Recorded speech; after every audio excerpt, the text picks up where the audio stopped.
Greetings, one and all. I'm Kerrik52. This is the final episode of East 1, that is. I'm back here on the 11th floor. Let's talk to Gemma.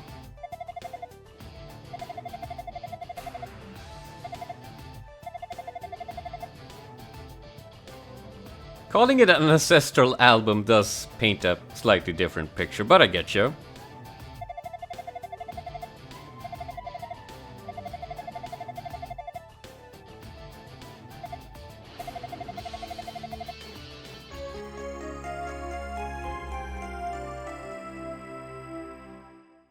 This is what we need.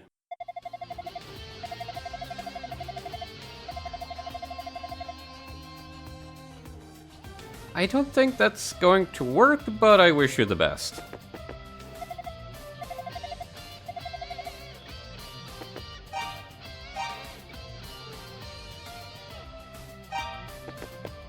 And now, I have to go all the way up to floor 17, so, see you there. For as bad of a walk as that is, it could be a lot worse. Because we don't need this doohickey until the absolute top of the tower, and if you realize it by then you have some walking to do. Let's see if I can find my way here. So this is your big stat check for the game.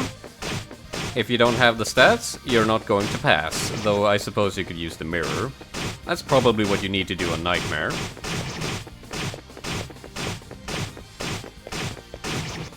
But Adol has been eating his Wheaties, so he'll pass.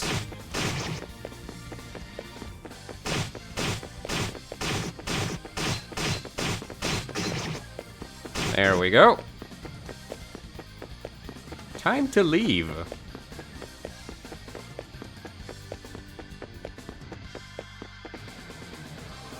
And enjoy the view for a sec. I do like the format of having individual floors that you can escape to heal, even if it probably does make the game a bit too easy. That's fine. These games aren't really the hardest in the world. Okay, 18th floor. There should be a little certain something here for us. If I can find it.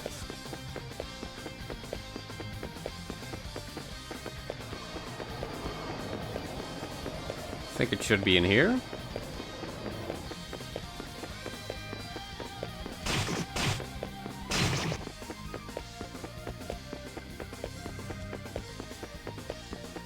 Here we go.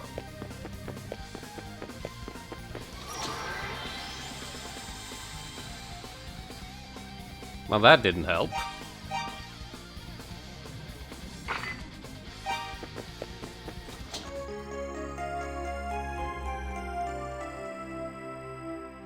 Much better.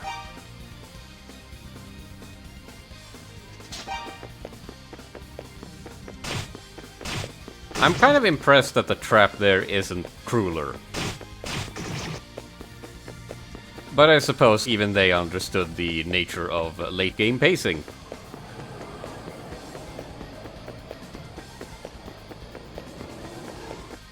We're still missing one piece of ultimate equipment, but I believe that's literally on the next floor, so let's go get it.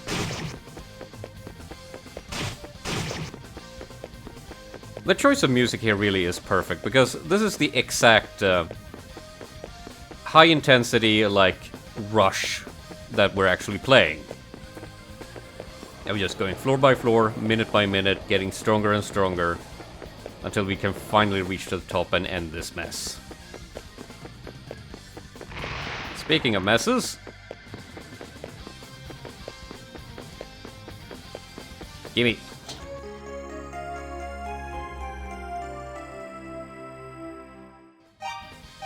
And here's our ultimate weapon. Yeah, good old fire sword. Now these guys are actually tough. And we literally cannot get stronger than this, so good luck filling in the Beastiary for them.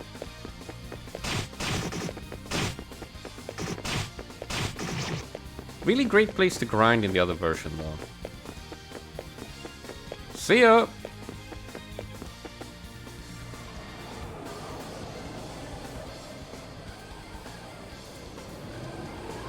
So, at the peak of strength, what's the last challenge the game has?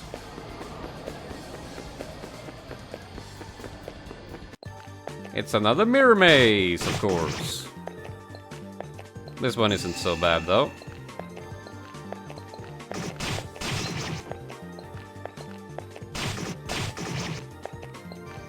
Should just be a couple of mirrors deep, I think.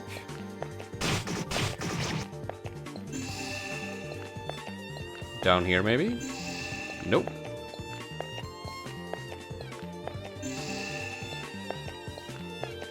Damn, I'm back at the start.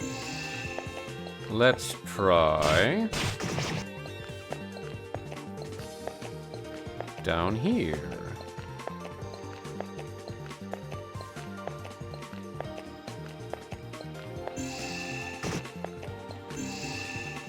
Damn it. I said it wasn't as bad. I'm sticking to that. I just forgot the way.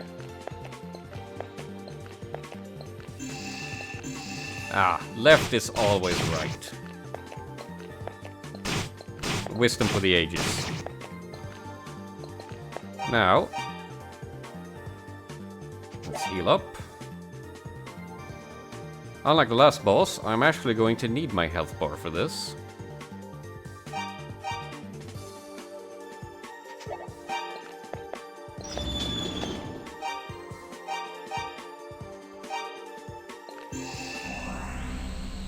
Say hello to Yogleks and Omulgun. Probably the best fight in the game, in so much as they actually feel designed for this combat system. So the yellow one is the only one we can hurt, and it's all about positioning so you avoid all of the projectiles. You can get a good rhythm going, and much like Yogleks, as long as you stay ahead of the damage curve, you will win. But you need to get some perfects in there. And not do that. And then once we progress to this phase, it's pretty easy.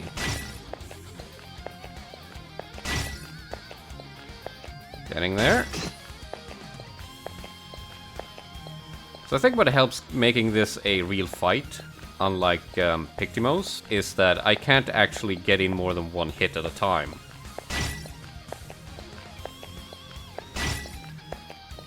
And just dump on them with stats. Getting closer.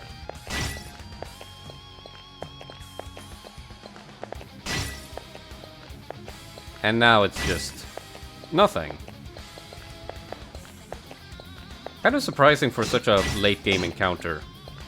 The boss design has been a bit, again, lopsided.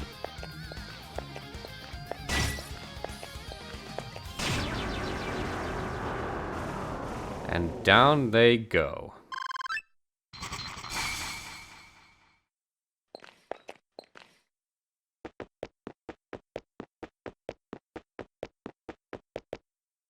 And here's our final door.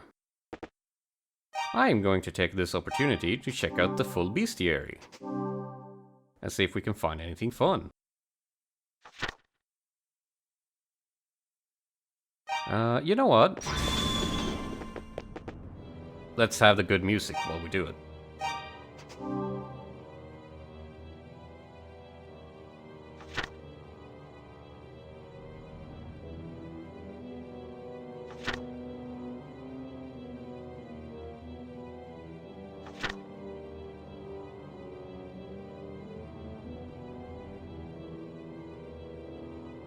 Smells awful.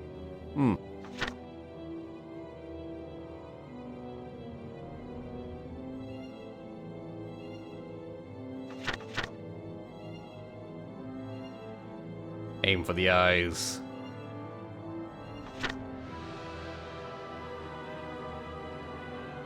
Devours its prey, but no one knows where the remains go. That's not a fun thought.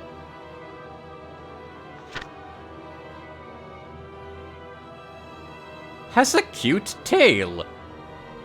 Sure, I believe you.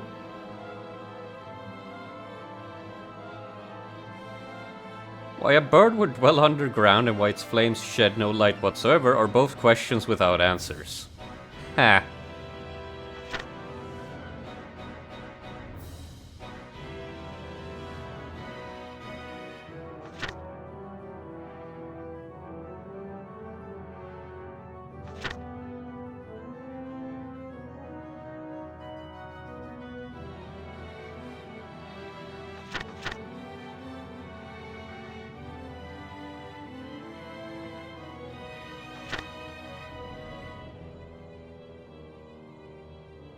Beware the dire grip of its sinuous tentacles.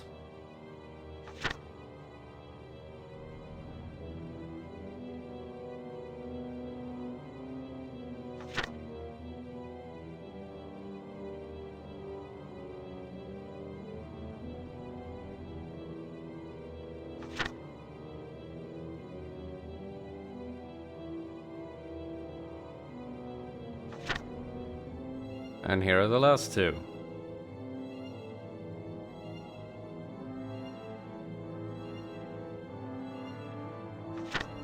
And then for the bosses...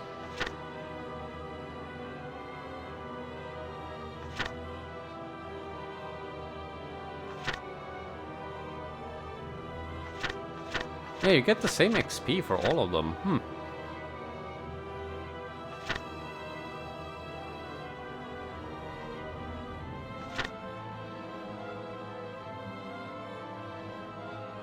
But we're missing one.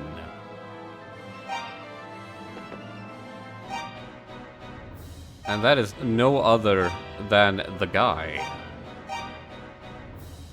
The man of the hour.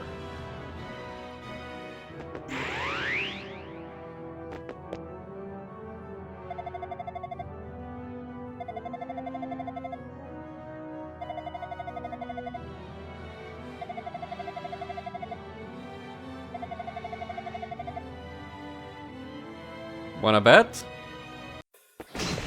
Oh god!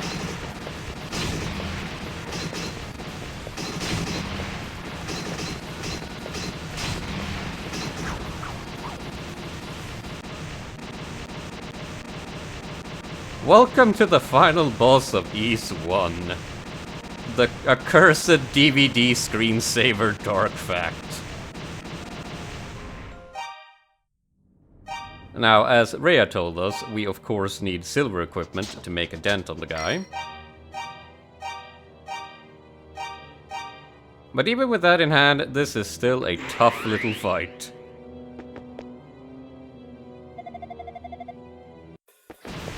The strategy is to catch him by the ledges here, and then grind him down without dying.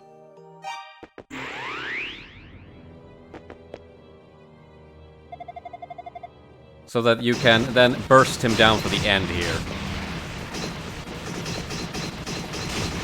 That's good. So yeah, predictive attacks is the name of the game. And it's a hell of a damage race.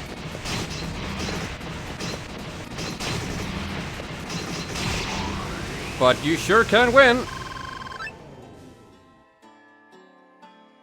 And just like so, the day is saved. So, pro tip for this fight also. Keep the game running at 60 Hz, otherwise it's going to go even faster, and that's going to suck. It's borderline impossible. A descendant of Fact, one of the 6 priests of Ys, who became corrupted by a lust for power, seeks to gather the 6 books of Ys for his own nefarious purposes and will do anything to get them. Just so happens that the manual has a little bit more on the guy. Dark Fact. A descendant of fact, the priest of spirit. From the very beginning, his parents strongly opposed the mining of mystic silver, citing old teachings from the heyday of Ys.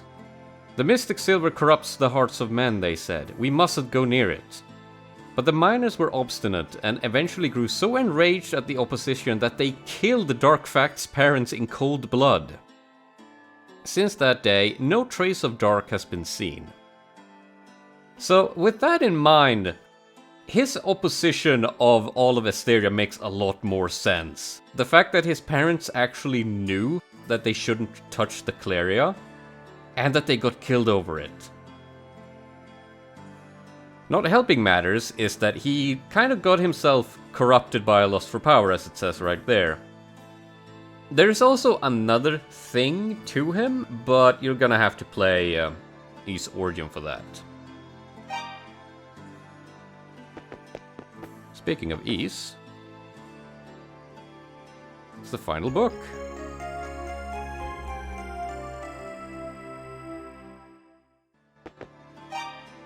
Let's give it a read. Can't do much else here since we're kind of stuck. The Book of Fact. Suddenly, in the new light of the rising sun, his siege stopped.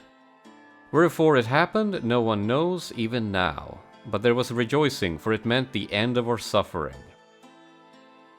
To ensure that he should never return, we have sealed away the powers of Ys. It lies within the 6 books, and will be given to one who collects them all, so that he may become a guide and lead us to peace. But heed, ye who read these words. Those who use the powers of demons shall one day be consumed by them. The prosperity held within is a lie. It is he who leads that shape, the form of evil. All that is, jewel and adamant alike, is a treasure of Ys, as given us by our merciful goddesses. When Adol held all 6 books, a powerful white light filled his vision, and a great feeling of serenity overtook him. Oh, these are some magic shenanigans!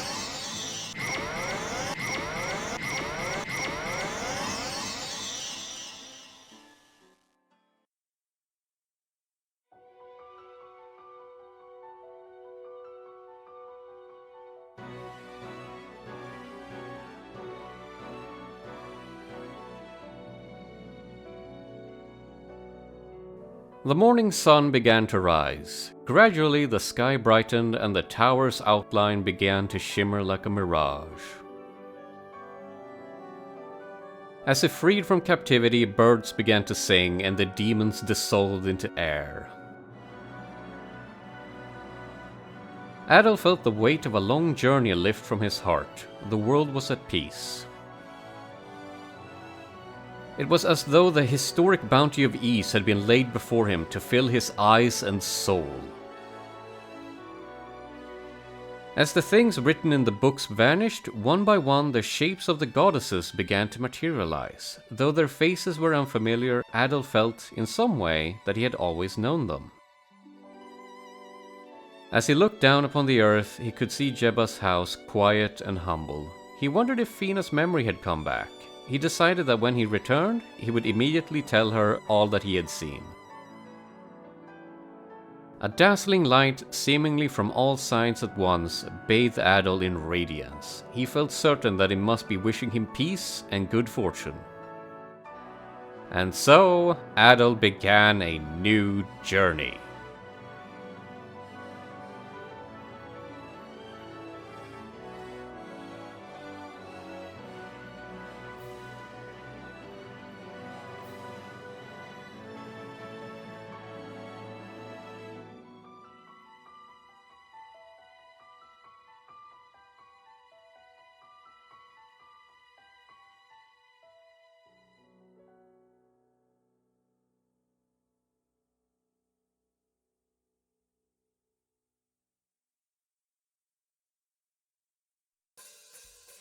And that's Ys 1!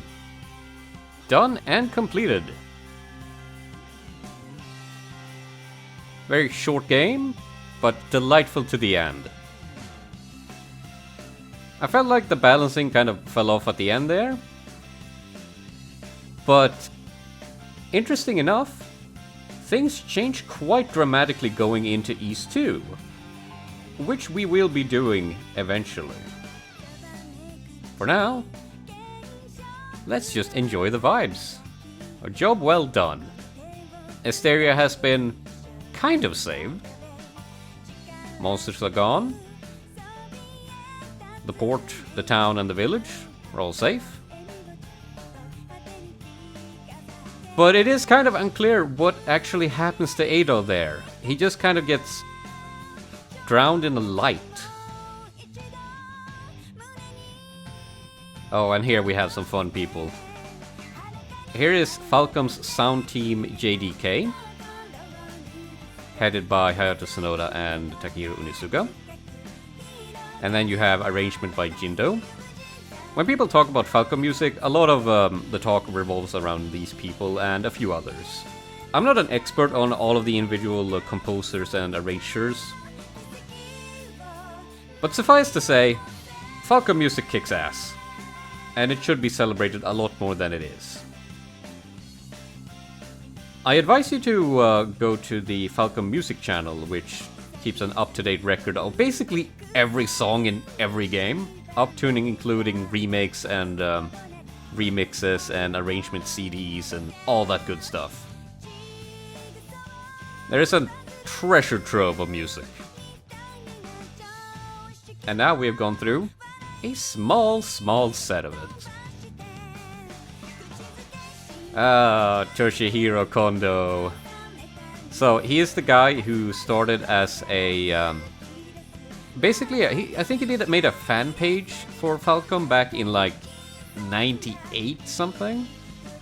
And now he's just CEO of the company. Never believe his lies. He says things, he goes on interviews a lot. He lies all of the time. And then of course we have our localizers. I forget exactly all of the games that these people have covered. I recall the name Sarah there. And I think either... is it Thomas? No, I shouldn't speak on them without full knowledge on what they've been doing. Brittany, on the other hand. She goes by, I think, Hatsu on social media these days. She is a real hero, because she is kind of the reason why the Trail series has such a solid localization basis as it does. I think she worked on like a localization bible and just trying to keep everything on the level. It's a very interesting thing to dive into, but we're far away from Trails at this point. We're only on East 1 here. This version may be from 2012, 2009, and 1998, but the game itself is from 87. So we have a couple of decades of Falcom games to look forward to as I get to them.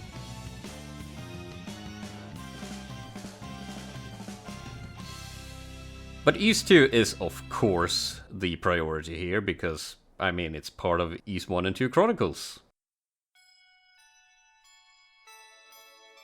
But as a nice little bridge to it, I thought, why not take an extended look at the TurboGrafx version of East 1?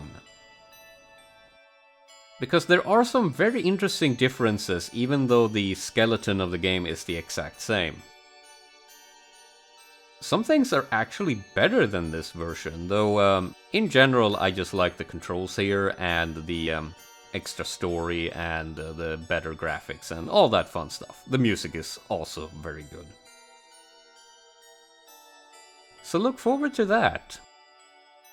And then once we have done that little quick look, we'll move into East 2. Until then, farewell.